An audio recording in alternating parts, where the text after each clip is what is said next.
ప్రజల సమస్యలు పరిష్కరించేందుకు ప్రతి కార్పొరేటర్ ప్రతిరోజు సాయంత్రం 3 నుండి అందుబాటులో ఉంటారని వరంగల్ పశ్చిమ ఎమ్మెల్యే నాయని రాజేందర్ రెడ్డి అన్నారు. Greater Warangal municipal corporation Congress floor leader కార్యాలయాన్ని ఎమ్మెల్యే నాయని రాజేందర్ రెడ్డి సందర్శించారు. అనంతరం పలు అభివృద్ధి పనులపై కమిషనర్ మరియు ఇంజనీరింగ్ అధికారులతో సమావేశం ఏర్పాట్లు చేశారు. ప్రతి కార్పొరేటర్ ప్రజలకు అందుబాటులో ఉంటూ వారి సమస్యలు పరిష్కరించాలని సూచించారు. తాను ఎమ్మెల్యేగా గెలిచాక నియోజకవర్గంలో భూ కబ్జాలు, రౌడీయిజం పూర్తిగా అంతమొందించానని, కొందరు బీఆర్ఎస్ నాయకులు చిల్లర రాజకీయాలు చేస్తున్నారని, ఇప్పటికైనా వారి బుద్ధి మార్చుకోవాలని నాయని సూచించారు. కార్పొరేషన్ పరిధిలో ప్రజలకు సౌకర్యంగా ఉండే విధంగా ఇంకా 3 గంటల నుంచి సాయంత్రం 5 గంటల వరకు మా ఫ్లోర్ లీడర్ తోట వెంకన్న గారి ఛాంబర్లో కార్పొరేటర్లు అందరం కూడా కూర్చొని ప్రజలు డివిజన్లకి వచ్చిన వారి సమస్యలు పూర్తిగా పరిష్కారం చేయడానికి వారికి అందుబాటులో ఉండే విధంగా ఒక సిస్టాన్ని ఏర్పాటు చేసుకుంటాను. ఎందుకంటే మాకు 4 కార్పొరేటర్లు ఉండే గతం ఇప్పుడు ఉన్నారు, 20 మంది ఉన్నారు, అది వేరు. కానీ అప్పుడు నిర్లక్ష్యానికి గురైన కొన్ని డివిజన్లలో మాకు ఎమ్మెల్యేకు, ఎంపీకి అన్ని డివిజన్లకి ఓటు వేసిండ్రు. కాబట్టి వాళ్ళందరికీ కూడా ఇక్కడికి వచ్చినప్పుడు సర్టిఫికేట్ గురించో ఇంకో దాని గురించో ఎక్స్వైజెడ్ వచ్చినప్పుడు ఈజీగా వాళ్ళకి యాక్సెస్ ఉండే విధంగా, వాళ్ళకి తొందరగా సమస్య పరిష్కారం అయ్యే విధంగా ఉండేటట్టు ఆ ఏర్పాటు చేయడం జరిగింది. దానిలో భాగంగానే నేను ఇలా విజిట్ చేసి ఇంకా కొన్ని సమస్యలు కూడా ఉన్నాయి, వాటి మీద కూడా కమిషనర్ గారితో 2 నిమిషాలు మాట్లాడి కార్పొరేటర్లు అందరిని కూర్చోబెట్టి మేము దిశ ఏ విధంగా చేయాలి, ప్రజలకు ఇంకా సౌకర్యం ఏ విధంగా కలిపేయాలనే ఆలోచనతోటి మేము మీటింగ్ పెట్టుకుని మీ పార్టీలో కాంగ్రెస్ ఫస్ట్ ఆఫ్ ఆల్ మీరు దాని గురించి తెలుసుకోవాలి. ఏ కేసు అనేది అది వారు ఒకరికి డబ్బులు ఇచ్చున్నారు, డబ్బులు అడగటానికి పోతే ఇంటికి పోతే డబ్బులు నేను ఇయ్యను ఇస్తా అని చెప్పి చిన్నగా గొడవ జరిగింది వాళ్ళకు. ఆ గొడవ జరిగిన దాంట్లో శ్రీమన్ని ఎన్కౌంటర్ చేసిండు, దీన్ని శ్రీమనే పంపించిండు అనే దాని మీద ముద్దాయి కింద అతని మీద కేసు పెట్టిండు. ఇది నేను చదివినటువంటి ఎఫ్ఐఆర్. ఇది భూతగాదాలు, ఒకవేళ భూతగాదాలో మీరు అది ఇది అని అంటే చూపియండి ఎఫ్ఐఆర్, నేను చూపిస్తా, లేదంటే ఎఫ్ఐఆర్ తెప్పిస్తా వాట్సాప్లో 1 నిమిషంలో. అది భూతగాదాలు కాదు. మా దగ్గర ఈ 2.5 ఏళ్లలో రౌడీయిజం, గుండాయిజం, భూతగాదాలు ఎక్కడైనా ఒక్క కేసు కూడా రాదు.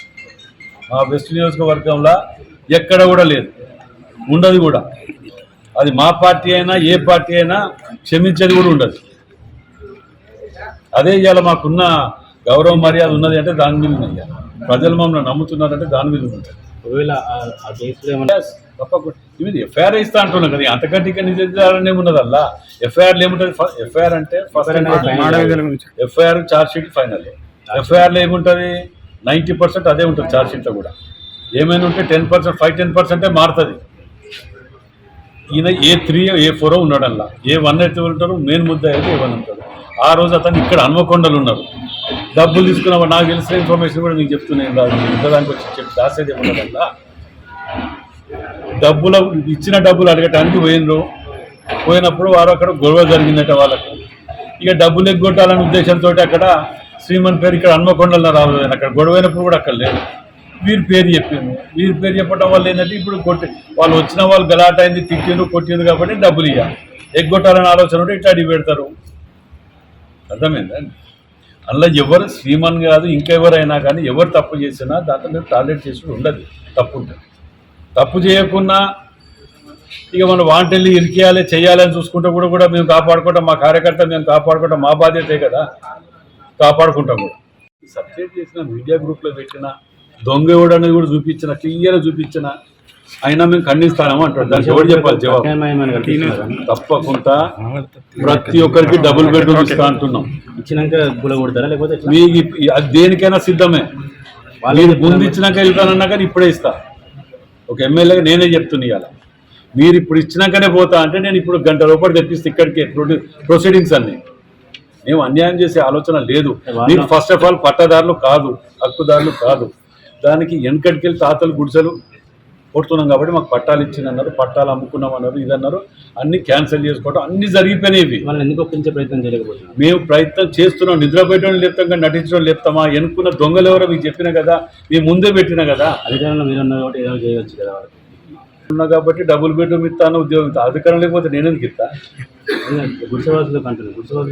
గుడిసెవాసులని ఇప్పటికీ 24 మంది వచ్చి వాలంటీర్ అంటే మీకు ఇప్పుడు చెప్తున్నా. అయినండి 24 మంది కలెక్టర్ గారి దగ్గరకు వచ్చి సరే అని చెప్పి మా ఇష్టం మేము ఇది చేసుకుంటాము, మాకు డబుల్ బెడ్రూమ్ ఇవ్వండి, ఇల్లు ఇవ్వండి అని క్లియర్గా వాలంటీర్గా రాసిచ్చిండ్రు. వాళ్ళకి అలాట్మెంట్ ప్రొసీడింగ్స్ కూడా తీసిస్తున్నాం వాళ్ళకి.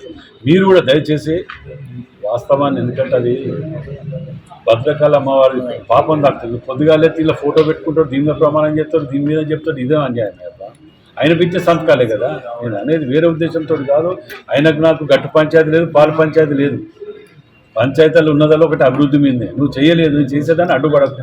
చర్చ ఉంటావా చెప్పు, రా. సలహాలు ఇస్తావా చెప్పి స్వీకరిస్తాను, సిద్ధంగా ఉన్నాను. మరి ఎక్కడ కూర్చున్నావో రా, చౌరస్తాలో రా అంటే ఎవరు రాడమని నేను ప్రతిపక్షంలో ఉన్నప్పుడు అన్న ఆ మాట ఇప్పుడు పాలక పక్షంలో ఉన్నప్పుడు కూడా అంటానా? మరి నువ్వు రావా, నేను ఏం చేయాలి? మీ అందరూ కూడా నేను అనేది ఏంటంటే అక్కడ మీరు చూడండి, వాళ్ళకున్న పట్టా ఏమున్నది, ఏ విధంగా ఇది ఉన్నదా. అయినా కానీ నేను ఒకటి డబుల్ బెడ్రూమ్ ఇప్పించి ఇల్లు కట్టుకున్న వారికి కాదు, జాగా ఉన్నది నాది అని పెట్టుకున్న వారికి కూడా అక్కడ నేను ఏర్పాటు చేసింది. ఏది డబుల్ బెడ్రూమ్. ఆడైనా కట్టుకుంటా, జాగాలైనా కట్టుకుంటే ఇందులో మీరు 5 లక్షలు ఇవ్వాలి కదా, అదేదో డబుల్ బెడ్రూమ్ ఇస్తే అయిపోతుంది. అన్నిటికీ నేను ఒప్పుకుంటూ వచ్చిన. కానీ దాని వెనుక పెట్టుబడిదారులు ఉన్నారు, వాళ్ళని బయటికి తీద్దాం. Thank you.